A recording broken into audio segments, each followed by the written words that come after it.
नमस्कार, आप देख रहे हैं IBC 24। मैं हूं आप सभी के साथ रचना नितेश और 10 बजे रात पूरे दिन की बात लेकर हाजिर हूं। बहुत स्वागत है आप सभी का इस बुलेटिन में। और सबसे पहले बात मोदी सर के मास्टर क्लास के।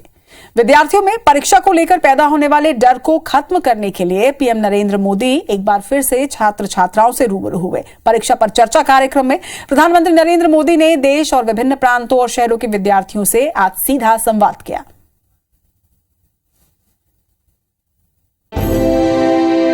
प्रधानमंत्री नरेंद्र मोदी ने दिल्ली के ताल कटोरा स्टेडियम में छात्रों से परीक्षा पे चर्चा कार्यक्रम में बातचीत की। पीएम मोदी के परीक्षा पे चर्चा कार्यक्रम के लिए देश भर के 38 लाख छात्रों ने रजिस्ट्रेशन कराया था, जिन्होंने पीएम मोदी की क्लास ज्वाइन की। इस दौरान प्रधानमंत्री नरेंद्र मोदी ने छात्रों को परीक्षा का तनाव दूर करने के टिप्स दिए। पीएम मोदी जब छात्रों से संवाद कर रहे थे तो भोपाल में सीएम शिवराज सिंह चौहान भी बच्चों के साथ कार्यक्रम में वर्चुअली जुड़े। बारी बारी से छात्रों ने पीएम मोदी से प्रश्न पूछे, जिसका प्रधानमंत्री ने जवाब दिया। भोपाल के दीपेश अहिरवार ने प्रधानमंत्री से सवाल किया। सर, मेरा आपसे यह प्रश्न है कि हम बिना ध्यान भटकाए अपनी पढ़ाई पर कैसे ध्यान केंद्रित करें। मैं इस संबंध में आपसे मार्गदर्शन चाहता हूँ। सबसे पहले तो निर्णय ये करना है कि आप स्मार्ट हैं कि गैजेट स्मार्ट है। कभी कभी तो लगता है कि आप अपने से भी ज्यादा गैजेट्स को ज्यादा स्मार्ट मान लेते हैं और गलती वहीं से शुरू हो जाती है। मध्य प्रदेश के कई स्कूलों में भी परीक्षा पे चर्चा के कार्यक्रम का सीधा प्रसारण किया गया। ग्वालियर के केंद्रीय विद्यालय में 2000 से ज्यादा छात्र छात्राओं ने परीक्षा पे चर्चा कार्यक्रम का सीधा प्रसारण देखा। वहीं जबलपुर के कई सरकारी स्कूलों में भी परीक्षा पे चर्चा के कार्यक्रम का सीधा प्रसारण किया गया। परीक्षाओं को हमें त्योहार की तरह लेना चाहिए, जो हमें प्रधानमंत्री द्वारा बताया। हमारी जो माँ, घर में जो माँ है, उनसे सीखने को काफी बताया गया कि माँ से आप क्या सीख सकते हो। पीएम मोदी का परीक्षाओं को लेकर मार्गदर्शन प्राप्त करने के बाद छात्र छात्राएं काफी आत्मविश्वास से भरे नजर आए। और अब बात कांग्रेस की अभियान की। भारत जोड़ो यात्रा के बाद कांग्रेस ने हाथ से हाथ जोड़ो अभियान की शुरुआत की, लेकिन जबलपुर में इस दौरान कांग्रेस नेता के एक बयान पर बखेड़ा खड़ा हो गया है। हाथ जोड़ो भी हो गया है और हाथ से हाथ जोड़ो भी हो गया है, भारत जोड़ो भी हो गया है। और अब इसके बाद अगर हमारी कोई सुनवाई नहीं होती तो अगली यात्रा लगन भैया पूरे जबलपुर में सुना आपने, इनका नाम नीलेश जैन है और 2 दिन पहले ही जबलपुर में कांग्रेस के जिला ग्रामीण अध्यक्ष बनाए गए हैं। कांग्रेस के हाथ से हाथ जोड़ो अभियान की शुरुआत के मौके पर नीलेश जैन ने ये विवादित बयान दिया है। उन्होंने कहा है कि भारत जोड़ो और हाथ जोड़ो यात्रा के बाद भी सुनवाई नहीं हुई तो अब हाथ पांव तोड़ो यात्रा होगी। हालांकि जब वीडियो वायरल हुआ तो भाजयुमो थाने पहुंची और फिर पुलिस ने केस दर्ज कर लिया।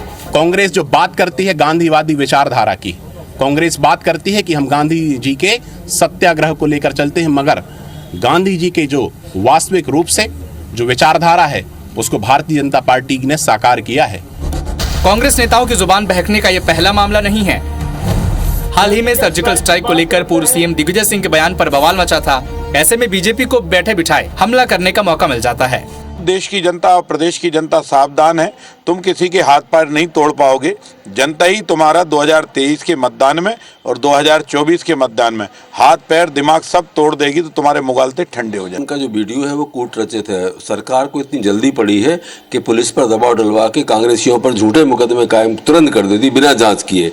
हमारी ये मांग है कि पहले जांच करनी चाहिए। बहरहाल सवाल यही है कि कांग्रेस नेता बार बार विवादित बयान क्यों दे रहे हैं। क्या विवादित बयानों को पार्टी की मौन सहमति है, और अगर ऐसा नहीं है तो अब तक किसी भी नेता पर कार्रवाई क्यों नहीं हुई।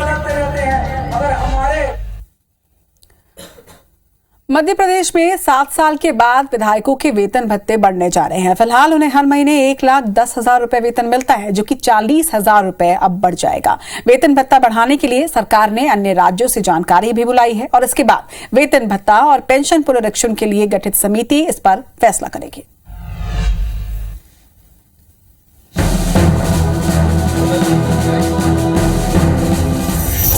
एमपी के विधायकों की बल्ले बल्ले। एक बार फिर माननीयों पर मेहरबानी।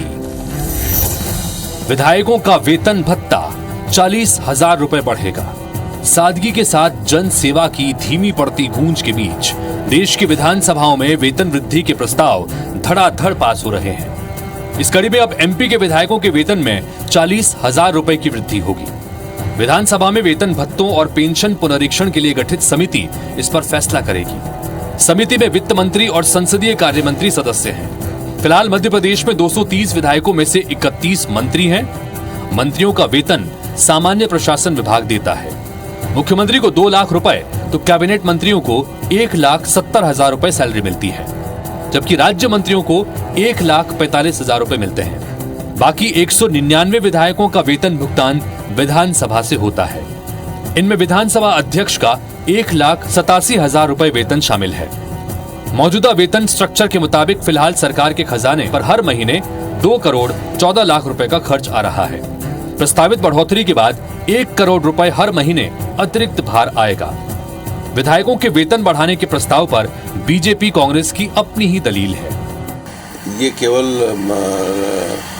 लोगों को बरगलाते रहेंगे और ये इनको मालूम है कि इनके सब विधायक साफ होने वाले हैं, तो उनको किसी तरह से खुश नहीं है, तो उनको कहीं ना कहीं लोग देने की कोशिश कर रहे हैं, वैसे करेंगे कुछ नहीं। मध्य प्रदेश के विधायकों का वेतन 2016 से नहीं बढ़ा, और वैसे ही विधायकों का वेतन का जो विषय है वो समिति तय करती, समिति माननीय विधानसभा अध्यक्ष जी को प्रेषित करती है, तो निर्णय वहां से होता है। तो मैं इस पक्ष में हूं कि समय काल परिस्थिति के अनुरूप सारे फैसले होना चाहिए, चाहे वो विधायकों के वेतन के विषय या अन्य विषय हो।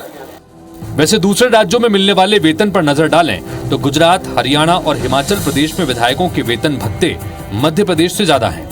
हालांकि मेघालय, नागालैंड, पंजाब और छत्तीसगढ़ के विधायकों की सैलरी प्रदेश से कम है। एमपी में वेतन वृद्धि के बाद कई सवाल भी खड़े हो रहे हैं। मसलन लोकतंत्र में जनता ही विधायकों को चुनती है, तो क्यों नहीं वेतन बढ़ाने से पहले उनसे रायशुमारी की जाती। अब सवाल ये भी है कि विधायक खुद कैसे अपनी सैलरी बढ़ाने की सिफारिश कर सकते हैं। देश के हर राज्य में विधायकों के वेतन अलग अलग हैं।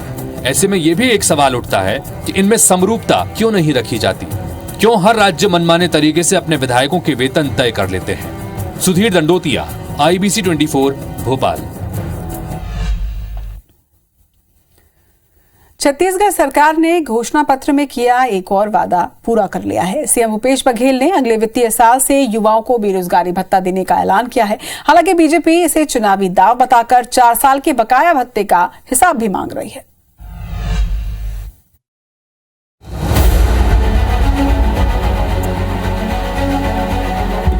मैं घोषणा करता हूं कि अगले वित्तीय वर्ष से बेरोजगारों को हर महीने बेरोजगारी भत्ता दिया जाएगा। गणतंत्र दिवस के मौके पर मुख्यमंत्री भूपेश बघेल ने सौगातों का पिटारा खोला तो उसमें से युवाओं के लिए बेरोजगारी भत्ते का बड़ा तोहफा निकला। इस तोहफे का इंतजार छत्तीसगढ़ के युवाओं को 4 साल से था, क्योंकि कांग्रेस ने अपने मैनिफेस्टो में इसका वादा किया था। हालांकि मुख्यमंत्री भूपेश बघेल की घोषणा में बीजेपी को चुनावी राजनीति दिख रही है। पूर्व सीएम रमन सिंह ने पूछा कि सरकार को चुनाव के वक्त बेरोजगारी भत्ते की याद क्यों आई और क्या सरकार राहुल गांधी के वादे के अनुसार बेरोजगारों को 4 साल का बकाया भी देगी। कैबिनेट मंत्री रविंद्र चौबे ने इसके जवाब में पिछली बीजेपी सरकार पर युवाओं के साथ छल करने का आरोप लगाया। 4 साल का बेरोजगारी भत्ता का हिसाब पहले मांगेंगे, पहले 4 साल का दो, फिर आखिरी साल का देंगे। अभी तो हिसाब मेरे को करना है कि 4 साल का बेरोजगारी भत्ता जितना है और जो उन्होंने वादा किया था उस हिसाब से पहले पेमेंट हो जाए, फिर आगे आने वाले साल का देखेंगे।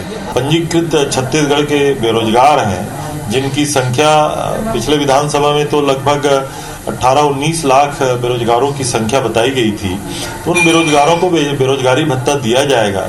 बेरोजगारों के साथ लगातार छल प्रपंच करने का काम भारतीय जनता पार्टी ने किया है, इसलिए उनको प्रश्न करने का नैतिक अधिकार नहीं। राजनीतिक खींचतान के बीच इस मुद्दे पर युवा क्या सोचते हैं ये ज्यादा मायने रखता है, क्योंकि उन्हें ही बेरोजगारी भत्ता मिलेगा और उनका वोट ही 23 की सत्ता तय करेगा। घोषणा तो किया है, लेकिन सरकार ने यही घोषणा 4 साल पहले भी किया था अपने घोषणा पत्र में लिखकर कि हम युवाओं को हर साल बेरोजगारी भत्ता देंगे। हमको भत्ता नहीं चाहिए, एक्चुअली हम युवा हैं, हमको रोजगार चाहिए। भत्ता से क्या करेंगे? कुछ बचे समय है उसमें हमें रोजगार ही दे देते हैं।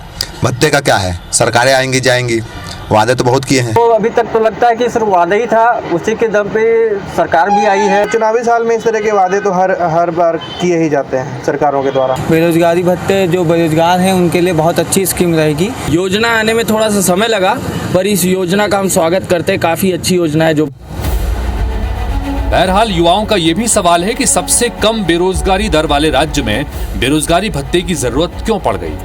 क्या वाकई राजनीतिक दल युवाओं के भविष्य को लेकर गंभीर हैं या फिर उन्हें महज वोट बैंक मानकर वादे और दावे किए जा रहे हैं? Bureau report, IBC 24। Madhya Pradesh के आदिवासी अंचल झाबुआ के रहने वाले रमेश परमार और उनकी पत्नी शांति परमार को आदिवासी वेशभूषा की गुड़िया बनाने के लिए पद्मश्री सम्मान मिलेगा। ये दंपति पिछले 20 सालों से आदिवासी वेशभूषा की गुड़िया बना रहे हैं। देखिए रिपोर्ट।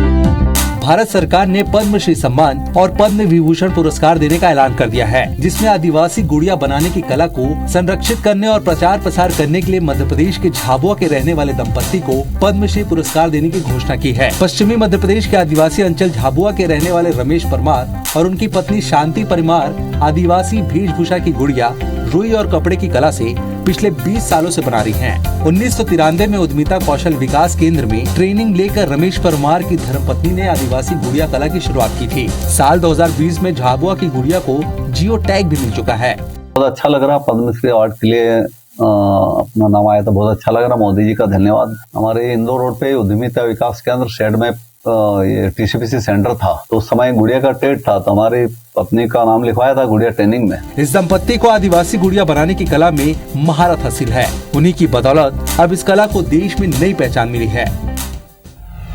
पिछले साल नामीबिया से 8 चीते भारत लाए गए थे, जिसके साक्षी आप भी बने थे।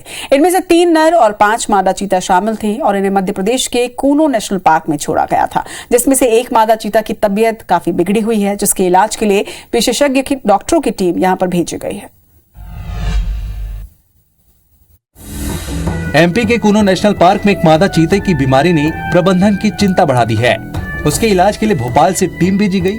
दरअसल कूनो नेशनल पार्क में बाड़े के कंपार्टमेंट नंबर 5 में पिछले साल 28 नवंबर को नामीबिया से लाई गई 3 मादा चीता को छोड़ा गया था। तीनों मादा चीता एक साथ ही कंपार्टमेंट में रहकर शिकार भी कर रही थी, मगर एक मादा चीता शाशा के बीमार होने के बाद पार्क प्रबंधन चिंतित है। उसके बीमार होने का पता हाल ही में रूटीन मॉनिटरिंग के दौरान चला। मादा चीता डिहाइड्रेशन और गुर्दे की बीमारी से पीड़ित है। भोपाल से विशेषज्ञों की टीम को उसके इलाज के लिए कूनो नेशनल पार्क भेजा गया है। डॉक्टरों के मुताबिक उसकी किडनी में इन्फेक्शन हो गया है। जांच वांच करे, उसमें कुछ लगा कि उसकी कुछ किडनी की थोड़ी सी प्रॉब्लम है, तो वो फिर भोपाल से मशीनें भी मंगवाई है, उसके भी जो है वो परीक्षण कर रहे हैं। अभी वर्तमान में ठीक है अभी कंडीशन। फिलहाल मादा चीता डॉक्टरों की निगरानी में। डॉक्टरों की विशेषज्ञ टीम मादा चीता का अपनी देखरेख में उपचार कर रही है। मादा चीता के जल्द पूरी तरह से ठीक होने की संभावनाएं जताई जा रही है। तो 10 बजे रात पूरे दिन की बात में आज के लिए इतना ही। कल फिर लेकर आएंगे आपके लिए खबरों का डोज, लेकिन आगे आप देखिए खबरों का फास्ट अपडेट अविनाश के साथ। मुझे दीजिए इजाजत। नमस्कार।